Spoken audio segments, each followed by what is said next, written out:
ان کے عمدہ خاکے ہیں، یعنی مولوی عبدالحق صاحب مرحوم کے عمدہ خاکے کون کون ہیں؟ چند ہم عصر ان کے خاکوں کا مجموعہ ہے، جبکہ نام دیو مالی اور گدڑی کا لال ان کے عمدہ خاکے ہیں۔ خواجہ حسن نظامی نے غالب کا حلیہ کے عنوان سے مرزا اسد اللہ خان غالب کا خاکہ لکھا ہے۔ رشید احمد صدیقی نے خاکہ نگاری کے فن کی طرف خصوصی توجہ کی، اور ہم نفسان رفتہ اور گنجہائے گرامایا ان کے خاکوں کے مجموعے ہیں۔ اگر میں کہوں کہ گنجہائے گرامایا اور ہم نفسان رفتہ VVIP ہے، اور یہ پوچھا بھی جاتا ہے، ابھی پچھلی بار آشفتہ بیانی میری جو رشید احمد صدیقی کے کہیں پر کہا جاتا ہے کہ جو ہے تنزیہ و مزاحیہ مضمون ہے، اور کہیں پر کہا جاتا ہے کہ خود نوشت ہے، اس کے بارے میں ابھی TRE 3 میں پوچھا گیا تھا، تو دھیان رکھیے گا۔ ہم نفسان رفتہ اور گنجہائے گرامایا صنفی اعتبار سے خاکوں کا مجموعہ، مصنف کا نام رشید احمد صدیقی، نام دیو مالی اور گدڑی کا لال خاکہ، نام مولوی عبدالحق صاحب، چند ہم عصر خاکوں کا مجموعہ مولوی عبدالحق صاحب، ٹوٹل خاکے 14۔ یہ سب اہم پوائنٹ۔ غالب کا حلیہ کے عنوان سے خاکہ کس نے لکھا؟ خواجہ حسن نظامی نے لکھا۔ ان پوائنٹ کو آپ کو یاد کرنا ہے جی، کیونکہ آپ کو اپنے حصے کا دیا خود ہی جلانا ہے، کیونکہ خواہش سے نہیں گرتے پھل جھولی میں، خواہش سے نہیں گرتے پھل جھولی میں، وقت کی شاخ کو اے میرے دوست ہلانا ہوگا، کچھ نہیں ہوگا اندھیروں کو برا کہنے سے، اپنے حصے کا دیا خود ہی جلانا ہوگا۔ اگر آپ کو اپنے حصے کا دیا جلانا ہے، اگر آپ کو اپنا ٹیچر بننے کا خواب، ٹیچر بننے کا سپنا پورا کرنا ہے، تو ان پوائنٹس کو رٹنا ہوگا، یاد کرنا ہوگا لائن با لائن جی۔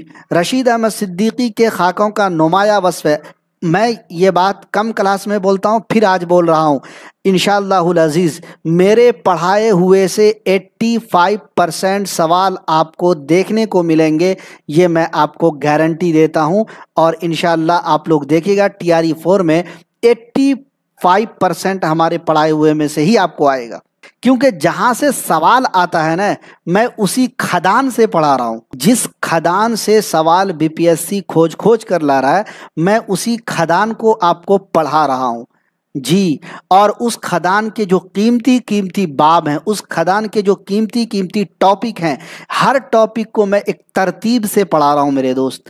اگر کوئی بھی ہمارے اس ترتیب وار کلاسز کو دیکھ لیتا ہے تو یقین مانیے آج جو ہمارے ساتھی بے روزگار گھوم رہے ہیں، یقین مانیے ان کا 90% چانس ہے کہ ان کا نکل جائے گا۔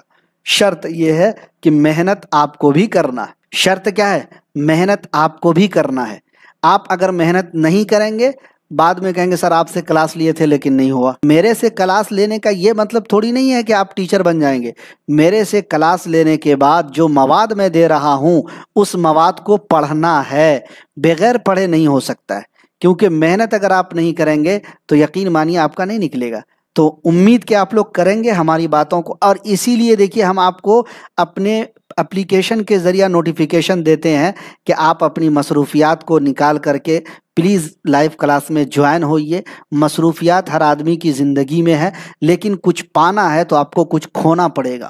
کچھ پانے کے لیے کچھ کھونا پڑتا ہے، وہ کھونا پڑے گا آپ کو، اور محنت کرنی پڑے گی۔ انشاءاللہ آپ لوگ کریں گے، ہمیں پورا اس چیز پر یقین اور اعتماد ہے۔ انشاءاللہ کریں گے سارے ساتھی جی؟ ہاتھ اٹھا کے کمنٹ باکس میں سارے ساتھی بتاتے جائیے۔ بڑھتے ہیں آگے۔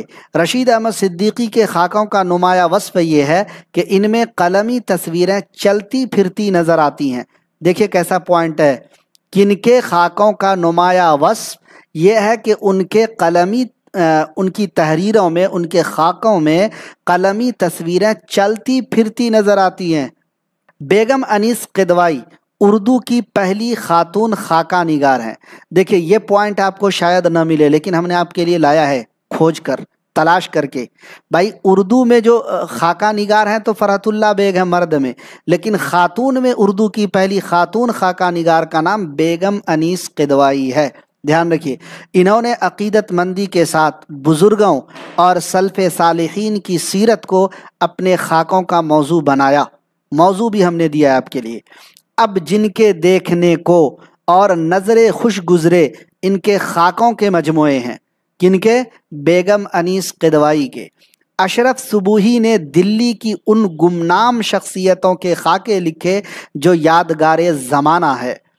دہلی کی چند عجیب ہستیاں اشرف صبوحی کے خاکوں کا مجموعہ ہے، اور یہ بھی کئی بار پوچھا گیا ہے DSSB میں، UP TGT PGT میں۔ ہو سکتا ہے کہ آپ کو بھی پوچھ لیا جائے، کیونکہ NCERT میں اس کو بڑی اہمیت کے ساتھ انہوں نے لکھا ہے۔ اشرف صبوحی کے خاکوں کا مجموعہ، دہلی کی چند عجیب ہستیاں۔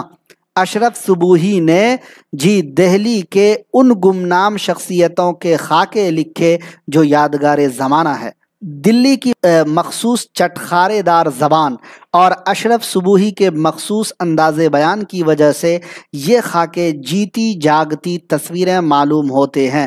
کون؟ دہلی کی چند عجیب ہستیاں جو ہے اس کے اندر انہوں نے جو انداز بیان استعمال کیا ہے وہ دہلی کی مخصوص چٹخارے دار زبان۔ شاہد احمد دہلوی نے اپنے بزرگوں، دوستوں اور ساتھیوں کے خاکے لکھے۔ ان کے خاکوں کے نام گنجینہ گوہر، بزم خوش نفساں اور طاق نسیاں ان کے خاکوں کے مجموعے ہیں۔ اور یہ بھی سوال آپ کو پوچھا جائے گا، دیکھ لیجئے، VIP ہے یہ۔ دہلی کی ٹکسالی زبان پر شاہد احمد دہلوی کو مہارت حاصل تھی۔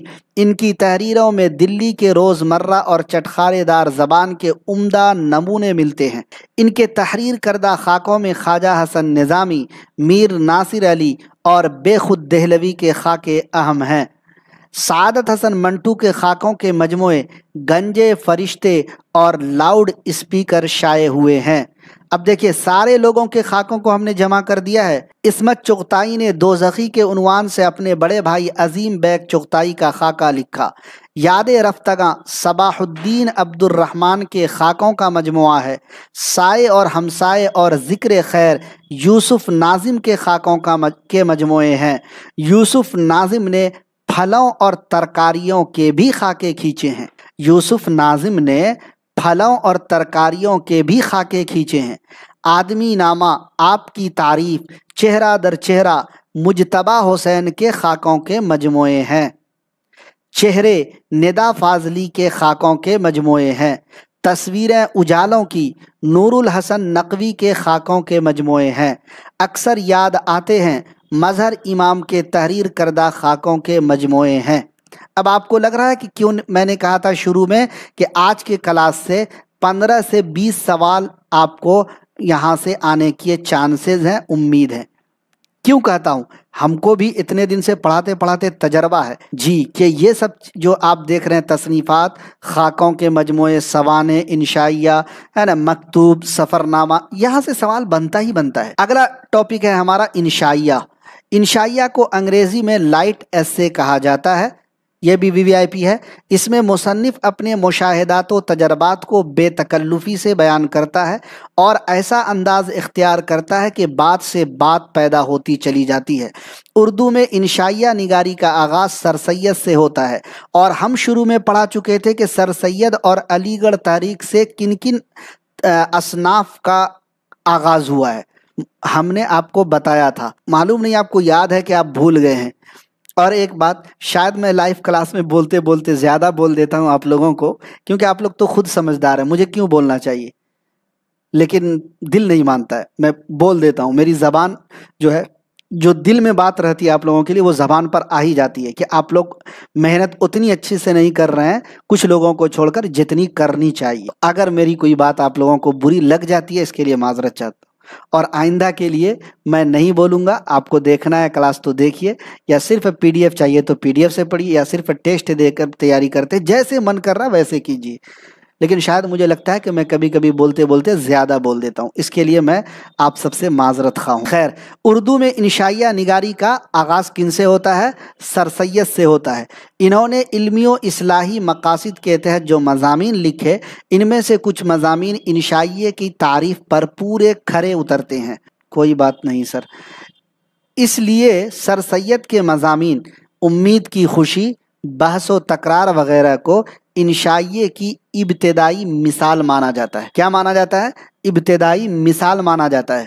شاید کوئی ایسا، مجھے نہیں لگتا ہے کہ کوئی کلاس والا ہوگا جو اپنے اپلیکیشن کے ذریعہ کورس میں جتنے بھی اسٹوڈنٹ ہیں ان کو یہ نوٹس دیتا ہوگا کہ بھائی آپ کا لائیو کلاس جو ہے 6 بجے شام میں ہو رہا ہے، آپ جو ہے پھر اپنی مصروفیات سے فارغ ہو کر کے لائیو کلاس میں جڑیے۔ لیکن میں آپ لوگوں کے لیے کیوں دیتا ہوں؟ تاکہ آپ یاد، اگر آپ کو آپ بھول گئے ہوں تو آپ کو یاد آ جائے، ہے نا۔ اگر آپ جو ہے اس چکر میں پڑے ہیں کہ ابھی نوٹیفیکیشن نہیں آیا ہے، ابھی اس چیز کو ذہن پہ مت رکھیں، نوٹیفیکیشن انشاءاللہ العزیز آئے گا، امید رکھیے آپ لوگ۔ اسی زمانے میں محمد حسین آزاد نے انشائیے لکھ کر، جن میں بیشتر ترجمہ تھے، اردو میں انشائیہ نگاری کے فن کو تقویت عطا کی۔ گلشن امید کی بہار، سچ اور جھوٹ کا رزم نامہ، انسان کسی حال میں خوش نہیں رہتا، ان کے نمائندہ انشائیے ہیں محمد حسین آزاد کے۔ نیرنگ خیال، یہ تو پوچھا ہی پوچھا جاتا ہے، محمد حسین آزاد کے انشائیوں کا مجموعہ ہے۔ نیرنگ خیال، مجھے لگتا ہے کہ جتنے بھی ایگزام ہوتے ہیں، مطلب سی ٹی ایٹ وغیرہ کو چھوڑ کر، مجھے ٹی ٹی والا جو ایگزام ہوتا ہے نا، اس میں زیادہ تر آپ کو لگتا ہے کہ 90% ایگزاموں میں یہ نیرنگ خیال پوچھا جاتا ہے۔ کبھی پوچھا جاتا ہے صنفی اعتبار سے کیا ہے، کبھی پوچھا جاتا ہے کہ یہ کن کا ہے، دھیان رکھیے گا۔ عبدالحلیم شرر کے انشائیے پھول برسات، کھلتا ہوا پتا، بزم قدرت ہیں۔ سجاد انصاری کا انشائیہ محاسن و معاصی ہے۔ خواب طفلی اور آرزو شباب، مہدی افادی کے انشائیے ہیں۔ مسکرانا، ہم اور ہماری ہستی اور زندگی کی شام، میر ناصر علی دہلوی کے معروف انشائیے ہیں۔ 20ویں صدی میں عبد الماجد دریابادی، خواجہ حسن نظامی، مرزا فرت اللہ بیگ، رشید احمد صدیقی، پطرس بخاری اور کنہیا لال کپور کے انشائیوں سے اس فن کو بڑا فروغ ملا۔ فروغ کا مطلب ترقی۔ عبد الماجد دریابادی کے انشائیے کا نام ہے جھوٹ میں سچ اور الفاظ کا جادو۔ خواجہ حسن نظامی، دیا سلائی، مٹی کا تیل، جھنگر کا جنازہ، الو اور مرغ کی اذان، یہ خواجہ حسن نظامی کے انشائیے ہیں۔ مرزا فرحت اللہ بیگ نے ایک اور ایک چار، بیوی کی انا، خفسانہ اور اونہ، یہ ان کے انشائیے ہیں۔ رشید احمد صدیقی کے انشائیے چار پائی، ارہر کا کھیت، دعوت اور پاسبان۔ ارہر کا کھیت یہ پوچھا جاتا ہے، چار پائی بھی پوچھا جاتا ہے۔ پطرس بخاری کے انشائیے کتے اور سویرے جو کل میری آنکھ کھلی، یہ انشائیے ہیں۔ عبدالعزیز کے انشائیے فلک پیما کے گنوار کی دعا، کچھ جھوٹ کچھ سچ اور نئی دکان، عبدالعزیز کے انشائیے ہیں۔ کنہیا لال کپور کے انشائیے اخبار بینی، اپنے وطن میں سب کچھ ہے پیارے، اور برج بانو، مقبول و معروف انشائیے ہیں کنہیا لال کپور کے۔ تو دیکھیے کتنے لوگوں کے انشائیوں کو ایک جگہ جمع کیا ہے آپ کے لیے۔ عصر حاضر کے اہم انشائیہ نگاروں میں یوسف ناظم، شفیق الرحمن، وزیر آغا، مشتاق احمد یوسفی، نذیر صدیقی، مجتبیٰ حسین، احمد جمال پاشا اور نریندر لوتھر کے نام شامل ہے۔ اگلا ٹاپک ہے مکتوب نگاری۔ خط دو افراد کے درمیان رابطے کا تحریری وسیلہ ہے۔ رابطہ مطلب کانٹیکٹ۔ خط میں انسان اپنے حالات اور خیالات نہایت سادگی اور بے تکلفی کے ساتھ بیان کر دیتا ہے۔ وہ اپنے دوستوں اور عزیزوں کو اپنا رازدار سمجھتا ہے، اس لیے ان کے سامنے اپنے حالات بیان کرنے میں اسے کوئی تکلف نہیں ہوتا۔ اسی لیے خطوط میں خط لکھنے والے کی سچی تصویر دکھائی دیتی ہے۔ اردو میں خطوط نگاری کی جو ادبی حیثیت ہے وہ بالکل مسلم ہے۔ یہ آپ کو ابتدائی کلمات تھے، اب دیکھتے ہیں آپ کو پوائنٹس۔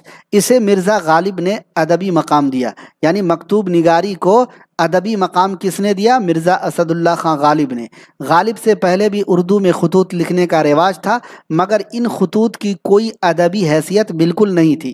اسی لیے اگر پوچھے کہ اردو میں مکتوب نگاری کو مکتوب نگاری کو ادبی مقام کس نے عطا کیا؟ مرزا اسد اللہ خان غالب نے۔ اچھا ایک چیز، آج میں بہار بورڈ کے 12th کلاس کا میں جو ہے کچھ پڑھ رہا تھا، چونکہ ہم 12th کی بھی تیاری کراتے ہیں انٹر 2025 کے لیے، تو میں وہاں پہ پڑھ رہا تھا TRE 1 میں ایک سوال پوچھا گیا تھا، اور وہاں پر سید سلیمان ندوی صاحب کا ایک مضمون ہے، بعض نئے لفظوں کی پرانی تحقیق، ہے نا، یا بعض پرانے لفظوں کی نئی تحقیق، بعض پرانے لفظوں کی نئی تحقیق کے عنوان سے ان کا ایک ٹاپک ہے۔ اس میں ایک ورڈ دیکھا تھا میں نے، قورمہ۔ کیا دیکھا تھا؟ قورمہ۔ اور یہ سوال BPSC TRE 3 میں پوچھا گیا کہ قورمہ کس زبان کا لفظ ہے؟ جب میں لغت دیکھ رہا ہوں تو لغت میں نہیں دیا ہے کہ بھائی قورمہ کس زبان کا لفظ ہے، اور جگہوں پر دیکھنے کی کوشش کر رہا ہوں تو پتہ ہی نہیں چل رہا ہے۔ بی پی ایس سی نے TRE 3 میں اس کو پوچھا ہے، ٹھیک ہے۔ تو قورمہ جو لفظ ہے نا، یہ ترکی زبان کا معلوم ہوتا ہے جی۔ یہ مولانا سید سلیمان ندوی صاحب لکھتے ہیں کہ جیسے وہ ناشتے کے بارے میں بات کرتے ہیں، جیسے فطور ناشتہ یعنی جو ہے خالی بھوک کو توڑنا ہے نا، جس سے افطار نکلا ہے اسی سے افطاری ہے، اس طرح کی بحث وہ اپنے مضمون میں کرتے ہیں۔ اسی میں ایک لفظ آتا ہے قورمہ، اور قورمہ کے متعلق مولانا سید سلیمان ندوی لکھتے ہیں کہ قورمہ جو ہے ترکی زبان کا لفظ ہے، لیکن TRE 3 میں اکثر و بیشتر ساتھیوں نے لگایا کہ قورمہ عربی زبان کا لفظ ہے۔ تو اس لیے مجھے یاد آیا تو میں سوچا آپ لوگوں کو بتا دوں، یہ چونکہ پوچھا گیا ہے تو دھیان رکھیے گا کہ اگر اس طرح کا الفاظ پوچھا جائے، ابھی دیکھیے کہاں کہاں سے سوال BPSC لے کے آ جا رہا ہے، NCERT سے دے رہا، کبھی SCERT سے دے رہا۔ تو قورمہ ترکی زبان کا لفظ ہے، شاید لغت میں بھی یہ مجھے ملا نہیں تھا، لیکن آج جب پڑھ رہا تھا تو وہاں پر اس کو مجھے دیکھنے کو ملا، دھیان رکھیے گا۔ خیر، تو غالب نے اردو خطوط نگاری کو ادبی مقام تک پہنچایا۔ غالب کے اردو خطوط کے دو مجموعے عود ہندی اور اردو معلّہ ہیں۔ غالب نے شروع میں فارسی میں خط لکھے تھے، پھر اسے ترک کر کے چھوڑ کے اردو میں خط لکھنے لگے۔ خطوط لکھتے وقت وہ روایتی تکلف اور القاب و آداب کے قائل نہیں تھے، ڈائریکٹ لکھ دیتے تھے، جیسے ہم لوگ لکھتے ہیں کہ محترم المقام جناب وغیرہ وغیرہ، محترمی و مکرمی جناب وغیرہ وغیرہ، ہے نا، محترم پیارے چھوٹے بھائی وغیرہ وغیرہ۔ لیکن مرزا اسد اللہ خان غالب بالکل القاب و خطاب لکھتے ہی نہیں تھے، بس ایسے ہی لکھ دیتے تھے کہ بولو میاں کیا حال ہے، میں تم کو خط لکھنے کے لیے سوچ رہا تھا لیکن مجھے وقت نہیں ملا، مطلب ڈائریکٹ شروع کر دیتے۔ تو القاب و آداب کے قائل بالکل نہ تھے یہ، بس قلم اٹھایا اور مکتوب الیہ کے مرتبے کے مطابق مخاطب کر دیا۔ ان کے خطوط میں شائستہ اور دلکش عبارت آرائی کے بجائے مکالمے کا انداز پایا جاتا ہے، اور غالب خود کہتے ہیں اپنے بارے میں، STT میں یہ سوال پوچھا گیا تھا، STT 2023 میں غالب خود کہتے ہیں کہ میں نے وہ انداز تحریر ایجاد کیا ہے کہ مراسلے کو مکالمہ بنا دیا ہے۔ تو STT میں یہ سوال تھا کہ غالب کے متعلق یہ بات کس نے کہا کہ مطلب میں نے مراسلہ کو مکالمہ بنا دیا۔ اب دیکھیے بچہ کنفیوز ہو جائے گا، مطلب غالب کے متعلق کس نے کہا کہ میں نے مراسلہ کو مکالمہ بنا دیا؟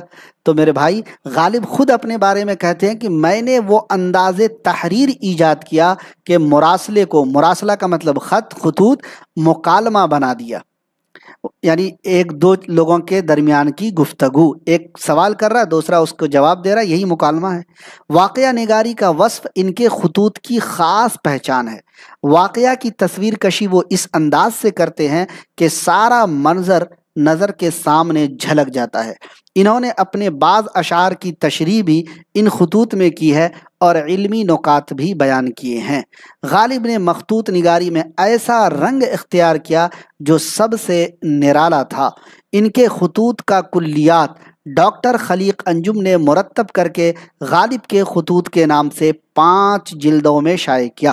تو خطوط اگر پوچھا جائے کہ غالب کے خطوط کا کلیات کس نے مرتب کیا، تو ڈاکٹر خلیق انجم نے مرتب کیا، اور کس نام سے مرتب کیا؟ غالب کے خطوط۔ کتنے جلدوں میں کیا؟ 5 جلدوں میں۔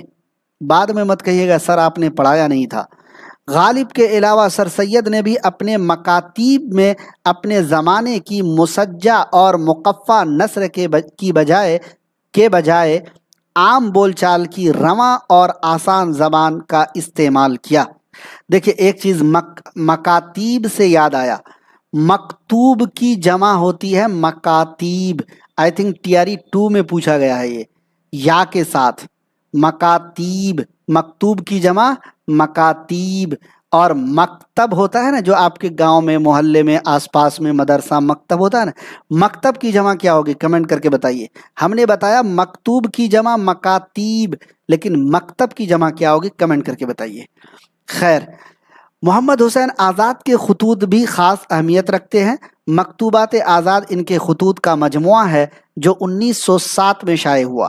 ان خطوط کے القاب و آداب میں سادگی پائی جاتی ہے۔ پنجاب سے اپنی محبت کا ذکر وہ بڑے والہانہ انداز میں کرتے ہیں۔ والہانہ کا مطلب بڑے محبت والا اور شفقت والا۔